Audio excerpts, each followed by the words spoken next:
Bangkai gajah yang membusuk. 60,000 paket bungkusan per kilogram dia sorok. Berapa ramai orang susah dianiaya?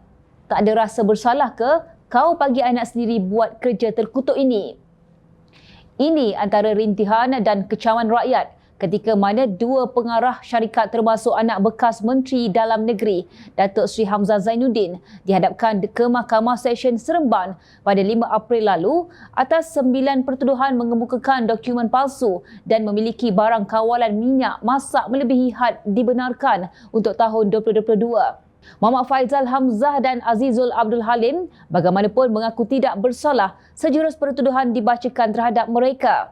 Mengikut pertuduhan, kedua-dua mereka sebagai pengarah syarikat rimba Merpati Sendian Berhad, sebagai pemegang lesen borong barang kawalan berjadual iaitu minyak masak, telah memberikan maklumat palsu kepada Kementerian Perdagangan Dalam Negeri KPDN.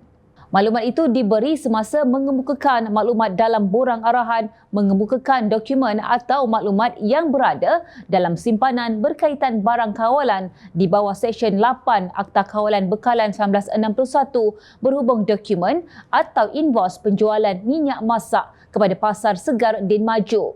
Perbuatan itu juga dilakukan pada 12 Ogos 2022, lebih kurang jam 5 petang di Pejabat KPDN Seremban 2. Selain itu, tertuduh selaku pemegang lesen borong juga telah didapati melanggar Peraturan 9-1 Peraturan-Peraturan Kawalan Bekalan 1974 iaitu memiliki barang kawalan berjadual jenis minyak masak melebihi had 50 metrik tan. Kesalahan itu dilakukan pada 11 Ogos 2022 jam 11.15 malam di premis perniagaan rimba Merpati Sendian Berhad di kawasan industri Sinar Andala Senawang di Seremban. Terkini, Jabatan Peguam Negara AGC menolak representasi yang dikemukakan anak Hamzah bagi menggugurkan pertuduhan penyelewengan berkaitan minyak masak bersubsidi berkenaan. Timbalan Pendakwa Raya Kementerian Perdagangan Dalam Negeri dan Kos Sara Hidup KPDN, Nur Alimah Muhammad Sanusi, memaklumkan keputusan representasi oleh Muhammad Faisal semasa sebutan kes itu di hadapan Hakim Mahkamah Session semalam. Terdahulu, Peguam Nasuha Badruddin dan Indran Kumaraguru yang mewakili Muhammad Faizal berkata pihaknya telah menghantar representasi kepada AGC pada 28 Jun lepas.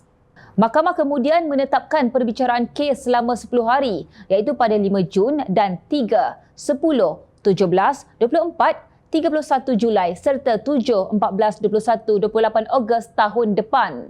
Pendakwaan memaklumkan pihaknya akan memanggil 15 saksi.